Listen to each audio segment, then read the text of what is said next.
Haddii aad samayso YouTube content, waxaan ku hayaa 4 website oo ka dhigaya content creator xirfad leh, xitaa haddii aad studio ama qalab qaali ah haysan. Marka farxadda leh ayaa ah, dhammaantood waa free. Website-keena koowaad, Adobe Podcast. Website-kan waxa uu kuu qabanayaa in uu ku nadiifiyo codkaaga. Haddii aad video duubto adigoo isticmaalaya telefoonkaaga ama microphone caadi ah, Adobe Podcast waa midka ka dhigaya codkaaga mid studio lagu duubay oo kale.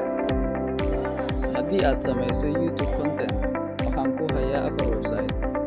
Haddii aad samayso YouTube content, waxaan ku hayaa 4 website.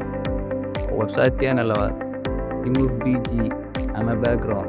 Website-kan waa website si otomaatig ah uga saaraya sawirkaaga background-ka. Haddii aad rabto inaad geliso sawirkaaga background kale, haddaba Remove BG ayaa kuu fududaynaya.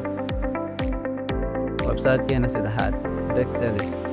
Website-kan aad ayuu kuu anfacayaa sababtoo ah waxaa ku jira tools badan oo isugu jira sawirro iyo videos free ah, kuwaas oo aan wax copyright ah lahayn.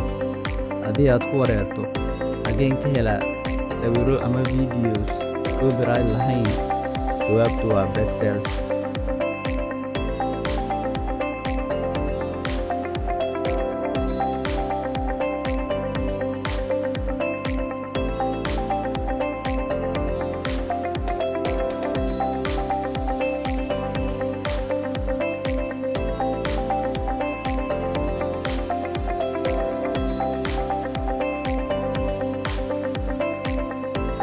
Website-keena afaraad, Heygene AI.